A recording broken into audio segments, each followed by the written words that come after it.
Okay, so yeah, that's me. Technically, I'm Dr. Paul Bedford. I have a PhD in behavioural psychology applied to fitness environments. I started in the fitness industry having spent 12 years as a plumber.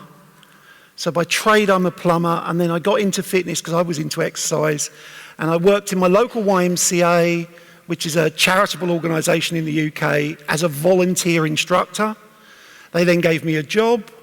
I moved up through that organisation till I was running their facilities, and then I moved on to work in both public and private sector. But there always been a drive for me to understand why people start but don't keep going with exercise. So after a number of years, I did a master's degree at City University in London, looking at exercise and health behaviour, and every module I had a chance to do, elective modules, I chose psychology modules. So I sat with the counselling psychologists and there's another title for psychologists, but I just sat in all these psychology things and lapped up as much as I could. And then I sort of stepped away for a while, went back into education, ended up being invited to do a PhD at the London School of Hygiene and Tropical Medicine, which is the School for Public Health in the UK. It's the place where Jerry Morris, who's been mentioned already twice today, actually used to work. And even when he was retired, he was still there walking the halls. And I did my PhD, I did a master's at the same time as doing my PhD because I'm stupid. And I did my master's on social science research, and my PhD, as I said, was looking at behavioural change interventions, particularly in the joining phase for physical activity and exercise. And in order to fund that, because I wasn't supported to do that, I took on work within the university that was called intervention mapping. I would look at other people's studies and check that the interventions that they designed included all the components that intervention was supposed to have. So it gave me a real insight into how studies are designed, how you include certain elements, when you put them in, and the effect they have. And my own PhD was a 17-month randomised controlled trial. So we used pretty, decent statistical methods. After I'd finished my PhD, I thought I was going to become an academic. I wanted to work in a university. The only problem was I couldn't find a university that wanted to study what happened in fitness environments. It was either physical activity, medical correction, or sport. And when I said I want to study what happens in gyms and health clubs, it was like, we don't do that. Our track here is this, or our track here is that, and that's fine. So I started a small consultancy business. That business has grown over the years, and now I work with some of the largest health club operators in the world. And we use academic method to analyse their data and then develop interventions in their business to keep their customers for longer. Now, I had a misunderstanding of how long I thought I had today. And so I had 100 and something slides ready to go. This is the first one. I have 3 more after this, or 2 more after this one. So now as a business, we call our business Retention Guru because we're interested in how you keep people exercising. And the only reason we use the term guru was a guru is just someone who's further along the path than the students who are following. And we spend every day, all day, looking at anything we can that we think is going to affect people's behaviour. So from copywriting to physical activity change programs, looking at all the different behavioural models and so on. But each day we share some of our research under what we call lunchtime lessons. And in the UK it comes out at 1:05 because that's just about the time people have lunch and they look at their phones, so we know it's going to be top of the list in LinkedIn. And we do all right. We get about 11,000 views a day. So we're not Justin Bieber, I'm not the Kardashians, but we've got a fairly good reach, and we've got a very interactive community that talk and discuss what we report. But what I want to talk about today are these 10 factors. I'm going to click again, I might come back. That wasn't the presentation I sent. Okay, let me just stick on that one, because that was all I was going to do. These are generally the top 10 factors. I'll tell you what 9 is if we get there. If I'm going to focus on the first perhaps 3, if you want me to go through it in detail, you want to see it in detail, there's a 40-minute video where I describe each of these factors. That's not 40 minutes for each factor, it's 40 minutes overall. And it shows the type of research we do, and this is us using Stata to run survival analysis and looking between, this is a customized randomized trial, a cluster randomized trial. Let's go back. But the number one thing for us in the health and fitness industry is visits. Because pretty much anything else, if they don't visit, it doesn't matter. It doesn't matter what your intervention is, it doesn't matter how good your facilities are, it doesn't matter how good your staff are, how well trained they are, it has no impact. So the number one thing we focus on is driving visits. Now in the fitness industry, and I mentioned this earlier on, the average visit frequency is just about 1 visit per week. Now, there's a large proportion of people who don't visit even that amount of time. I will take advantage of that slide. If you look at the bottom two, 11% of members in a study we did of 1,000 didn't turn up once in 21 weeks. 31% used the club less than once per week. Now, we normally draw the red line there and say, those are your at-risk members. Those are the ones that are most likely to quit in the up-and-coming months. And we're now at a position where, with machine learning tools and predictive modelling, we can actually give an operator a list of who that would be. And we get it right about 3 out of 4 times. And the time we tend to get it wrong, they weren't going to leave. So it's a fairly robust model. But we don't worry about the people who are coming twice a week, 3 times a week, 4 times a week. We just want to get them up initially to this at least once a week. Now I know that once a week isn't sufficient for someone to have an impact on their health, but it's a start and it keeps them going. And then what we look at is, what are the types of things that you can do to get them to once a week if it's less, or more than once a week up to 2. Now, I've got to say also, when I work with my clients, we don't talk per week, we talk per month, sessions per month.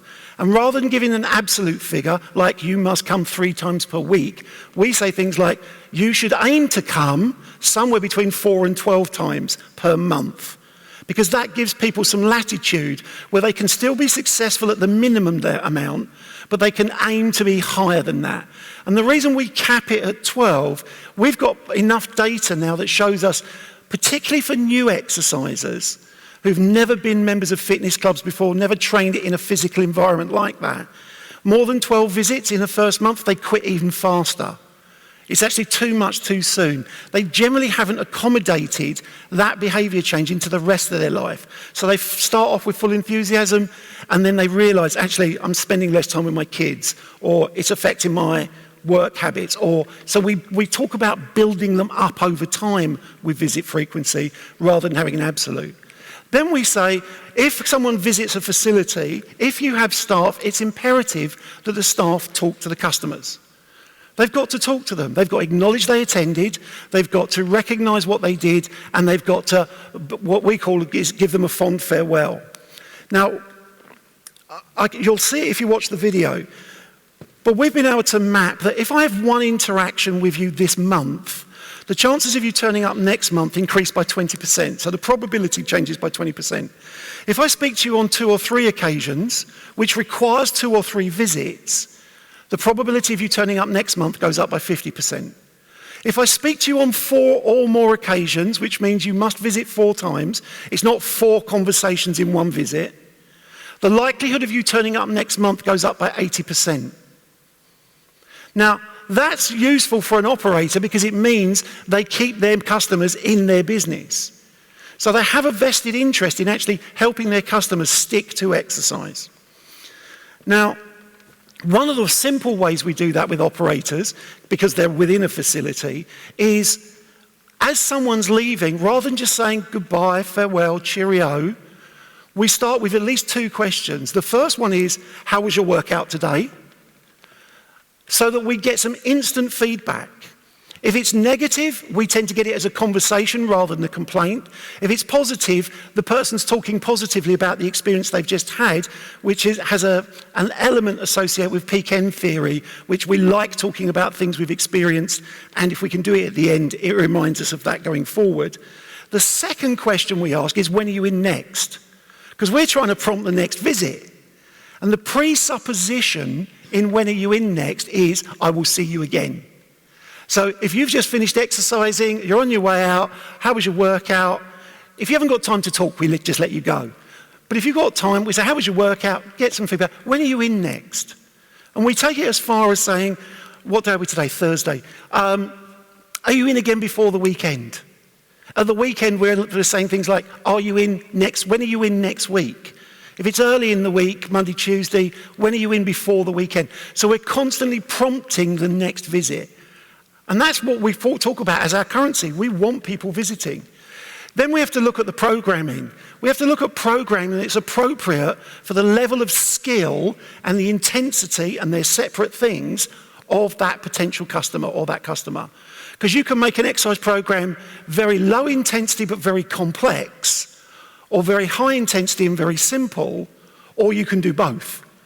You can make it low intensity and simple, or high intensity and complex. And unfortunately, there are trends within the fitness industry that fully promote high intensity interval training for everybody. And their argument for it is people are time precious, so we might as well train them really hard while they're here.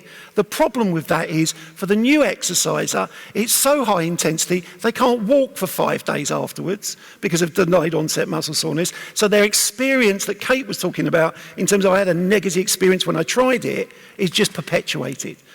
So we keep programming to a simple thing. Make sure the customer understands the relationship between the exercises they're being asked to do and their end goal. So I love these things, but for a long time in the fitness industry, every time you joined, you had to use one of these. Why? Because all the fitness staff had been trained how to use one of them, and it was interesting to them, but it may not have been interesting to the customer. So it's about getting the right activity to the right customer. We've moved group exercise up. Group exercise used to be at 8, but we now have more information about group exercise. How do we know more? Because now more people in an exercise environment book their group exercise through an app.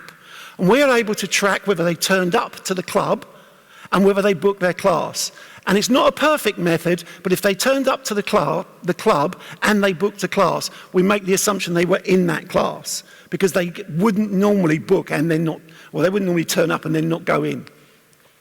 And we can see that there's some relationship between people who do both group and individual exercise, like use the gym or swim, and staying longer. But group on its own doesn't seem to do it. Gym on its own doesn't seem to do it. Swim on its own doesn't seem to do it. It's when you start combining two activities. That tends to happen the longer someone's within a membership. So if you join today to be a member of the gym, it's usually around about 7 to 9 months, someone says, I'll try a class. I'll also include swimming. So they increase the diversity of activity. And we're making some assumptions here, but we're making some assumptions around self-efficacy. People have a greater self-efficacy and feel more confident in that environment. Therefore, they're more likely to try other things that they wouldn't have tried in the past. Social is really about the interconnectedness. And we do a lot of stuff with digital media. And one of the things we identify within digital media is that, particularly around social media, if you have a website, and it was nice to see it on the This Girl Can one, that you want 75% of that content to be generated by the participants and only 25% generated by the organisers. Because otherwise it feels like a sales page. It doesn't feel like something that the community owns. It feels like this is the business just trying to be social and get us to buy things in other ways. Goal setting is important, although what's really interesting is that goal setting, people achieving their goals doesn't seem to be as important as the social factor in the interaction. So we see lots of people who join health clubs achieve no results apart from turning up and going through some basic movement in terms of their weight loss or their body tone, but continue to go because they're constantly spoken to, or they feel like they're making progress even when they're not. Now, we have a contractual thing within a lot of our businesses, which is around finance, and that does have an effect whether you enforce the contract or not. So if you go month by month by month and don't enforce it, people quit really fast. If you sign people up to 12 months and don't enforce it, they stay longer, because mentally they've actually committed to longer, even if you don't enforce the contract. which a lot of people would think, actually, if you made it really easy to join and really easy to leave, they'd just stay. They don't. They just leave. And they leave really, really quickly, which is, from a financial modelling perspective, is a real challenge for the operators. Because people don't want the commitment, but not having the commitment means they actually don't stay, which we haven't quite worked out. If you're over 35 in the fitness industry, you're old. Your behavioural patterns over 35 are very different than your behavioural patterns under 35. And we know that if all customers were over 35, 30% of all cancellations would be avoided. Now, I'm watching the clock out the corner of my eye. I think I've run out of time. I'm almost run out of voice. I thank you for giving me the opportunity to talk about the sector that I work in, which is very, very different from the sector you work in. Thank you very much.